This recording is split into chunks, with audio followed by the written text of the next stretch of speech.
It is Mariana who watches Dante's Boxing Nation. Dante's Boxing Nation. Keep watching. Keep watching.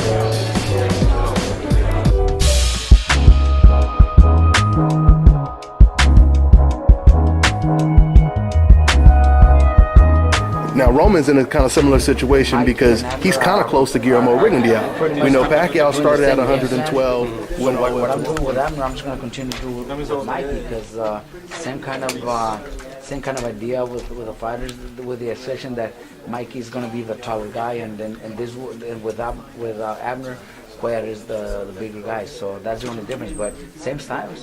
How hard does Cuellar hit? You felt both Abner and Cuellar, but how does Cuellar? How hard does he hit compared? Cuellar does hit hard, man. Cuellar hits very hard. He's very strong, tremendous power. He's very strong physically, but also mentally. You know, he's got that mentality of that bull, that warrior mentality that just goes out looking for the knockout. Now, is this going to be, the betting public wants to know, is this going to be when John Gruden goes to Tampa Bay and destroys the Raiders? You got the secret recipe, you know every play, you know every move. Look, it's not that I have the secret recipe. It's just that I know Abner's in great shape. Listen, we had a year of training, preparing for this fight, preparing to win this fight, and I know Cuellar very well. I know him, like I said, during training, right before they walk out into the arena. I know the way he is. I know how he thinks. So that could be a plus. It's just I guess I'm fortunate to know that when Abner came to me, knowing that now we're facing the guy that I used to train, I think that could be an advantage. Mm-hmm. Do you think it'll be a mixture of boxer Salido to try and upset the apple cart with Cuellar? Look, Cuellar is very aggressive, throws a lot of punches. We have to fight smart. We have to be stick to the game plan. Look, this is my first. Even though we've been together for a year, this is my first fight with Abner. So going into the fight, if Abner does everything he's been training to do, then I have no doubt that he'll come out of the ring as a world champion. But like I said, this is my first fight with him, so I don't know if during the fight he'll forget what we trained and do what he's used to doing. I don't know if that was the case in other fights. He picked up a lot of really good things, and he believes in me, so I think he's going to stick to the game plan. Okay. Now, there's going to be a lot of Mexican flags in the arena, one Mexican style. And, I mean, on the outside looking in, it looks like if Abner Mares uses his footwork, it can be a long night for Cuellar because he's a come forward, lack of head movement. How does Abner, he's never been in a boring fight that I've seen recently. How do you convince him that winning those boring rounds is good? Look, Abner is Mexican, and like you said, most of the people that are going to be cheering for him, for the Mexican, because there's going to be nothing but Mexicans in the arena. But I think Mexicans also appreciate a good boxer, counter puncher, because he's not going to be running. He's not going to be running. He's going we're going to be boxing smart and counter punching and landing good punches. And Abner also has decent power. Cuellar's been hurt before. I don't care what people say, or I was in his corner when he fought Darcinian, and I know it wasn't counted as a knockdown, but he was down. He went down due to a punch. The ref didn't count it, but he went down. And in the fourth round he got hurt again by Darcinian. So he does get hit, and he does get hurt. You could see it. He also got stopped, got knocked down in one of his earlier fights before he came to me. So it's not like he can't go down with Abner's power. So anything would happen. So the fans, if they see a good boxer, counter punchers, fighting smart and using his combinations, footwork in and out, but then connects a good punch and hurts him, they love it too. They appreciate it. I just watched that fight, and it looked like the unpredictability of Vic Darcinian. kind of made Cuellar uncomfortable a bit? Look, I think so too. And look, when Cuellar knocked him out, of course, like I said, Cuellar hits very hard. So it just takes one punch for Cuellar to finish a fight. So that's why we have to be very, very careful, very, very smart throughout every second of every round. If it goes 12, we have to be ready for the full 12 rounds every second of the round, because one punch could change it all, and Cuellar does have the power to change it. What's impressed you the most with Abner in this camp? Look, for a full year training, having dates, and then the dates being canceled, postponed, changed.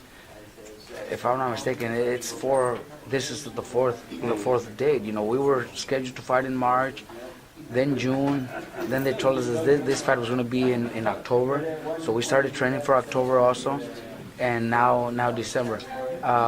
You know, he never showed any signs of frustration or being upset. He always thought, like I think, you know, things happen for a reason. It gives us more time to work together, more time to learn from each other. So I think it was the best thing that could have happened. How about, funny question, do you think Abner Mares took after you and went and saw his wife and family? Look, like I said, I don't mind. You know, like I said, you know, as long as I was always in good talks with the wife every time she came around to the gym, because she came visit a couple of times. I would talk to her. You know, how's he doing? Is he getting enough rest? She would tell me that's all he does. He's resting, and you know, there's no problem if, you know, him being around his wife. You know, I'm not that old school trainer where doesn't allow any woman around or girlfriend or wife around the husband for 2 months before the fight. I was a fighter, and that was frustrating. That was the worst thing that could have happened. So, you know, fighters need the support, the love, the wife, the kids, the friends. You know, it's also motivation for them. So, you know, maybe a lot of old school trainers or old school reporters might see that negative, but I don't see anything wrong with it. I actually think it benefits. You know, since I've been working with my fighters, you know, with the exception of Chino Maidana, because he only came to the United States to train for 2 months. Everybody else, when Brandon always lived at his house, Mikey lives at his house with his wife. You know, all my other champions have always had their wives around. So, you know, I don't think there's anything wrong with that. You know, we've had the success. We've had made a lot of champions allowing that. So why would I change it? You got a great set of murals on your wall up in Oxnard. Talk about the difference between you and your dad. You said old school. You're a bit more contemporary. Even how you do interviews, you're a bit more contemporary. And talk about how you've learned from your dad and potentially taken that to level 2, level 3, level 4. Look, everything I know, I did learn it from my dad, and my dad's always still involved, still gives me good advice, still goes to Abner's training, still goes to Mikey's, still involved in all of my fighters' training camps. But you know, I kind of put things, you know, put things together. You know, everything that I've learned from him, plus what I learned as a fighter, because my father never fought, so he never knew what it was like to maybe get hurt a little bit in a round and maybe take a round off by boxing or moving around or, you know, playing it smart. He was the other way around. You know, you're the fighter, you're the champ, you got to go and defend your title. Or, you know, other things that I know is there's days where you're in the gym and the plan is to spar 10 rounds, but maybe you don't feel that good, and maybe five should be enough. My father would make me do those 10, even if I got my ass kicked. You know, he would still make me do those 10. Or sometimes the fighter needs a day off. Rest is very important. Besides training hard, obviously, rest is very important. And sometimes the fighter needs a day off. You know, I give my fighters a day off once in a while, and next day they come stronger, faster. They come more relaxed. So, you know, my dad doesn't believe in taking any breaks. My dad's Monday through Saturday, every day, train hard, and and it's good. We do train too, but there's that time where the fighter needs a day off, and I do give my fighters a day off because I was a fighter. That's the only difference. Besides that, I still listen to him. I still pick up a lot of things during training. He's watching sparring, and after sparring he tells me, look, Abner should, let's do this a little bit better, and I'll do it, because I know he's right. But yeah, when it comes to being inside the ring, I lived it, and I've learned from that probably more than him.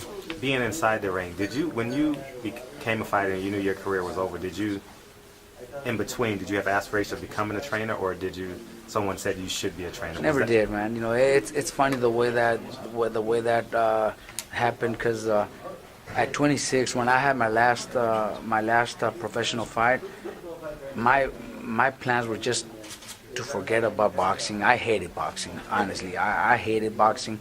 The last couple of fights that I had, I didn't even want to be in the ring.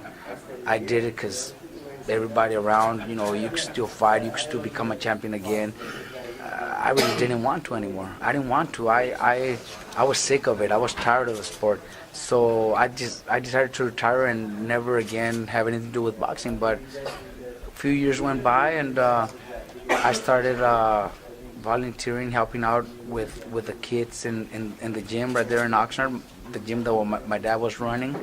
I started helping out, and then little by little, my dad told me, why don't you try to train this two professional fighters? At that time, they were very good friends of mine. Well, they're still good friends of mine, and they were fighting professional. So who were they? The first Felipe Campa and Arturo Barraza, Ganso. They're still my really good friends, and I started doing it. But the thing that I loved was the traveling. Because I traveled throughout the world in the amateurs and as a professional fighter. My first 3 fights were in Japan, but I never enjoyed the traveling because we were always making weight. After the fight, next day in the morning, you fly back home. So I never really enjoyed it. But when I started doing that with my two friends, it was like, damn, it's something new to me. I'd go out, I didn't have to go to bed. I could go have a drink, meet people, stuff like that. So that's why I started doing it. I never thought I would be in this position where I've trained or made 9 world champions. I never really thought I'd be in this position. So you're not predicting the future? You didn't say 10. Look, in boxing, I don't like to. I'm very confident about it. But no, there's no, there's nothing that guarantees me this.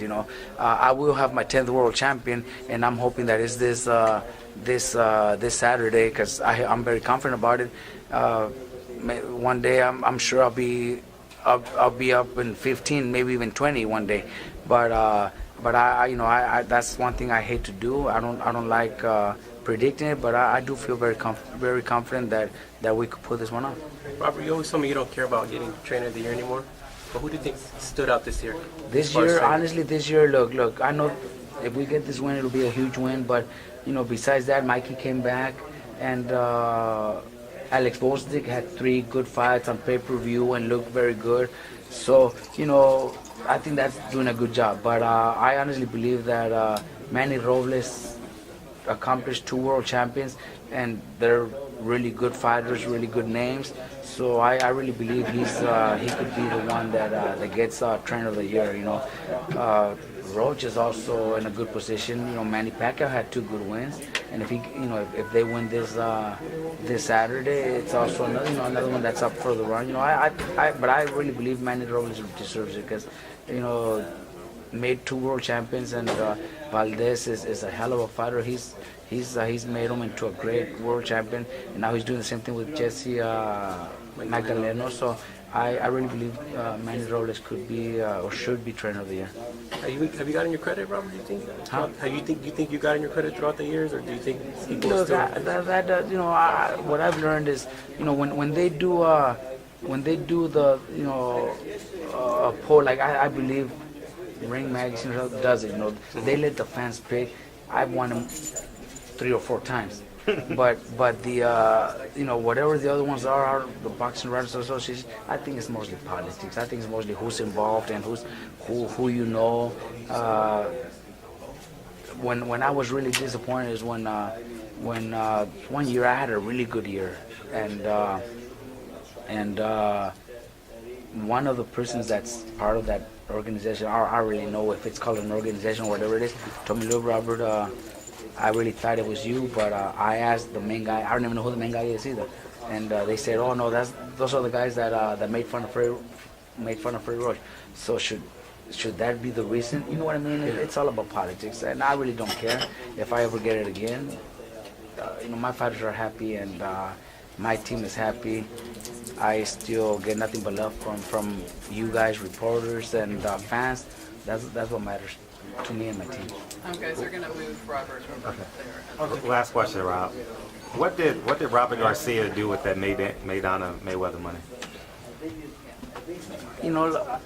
I invested my money. Look, Well, we can tell. Yeah. look, my dad, even though he never went to school, he never had any people backing him up. He always thought about investing and buying properties, and that's his retirement for him. He owns a few houses, lives in one, and lives off his rent money.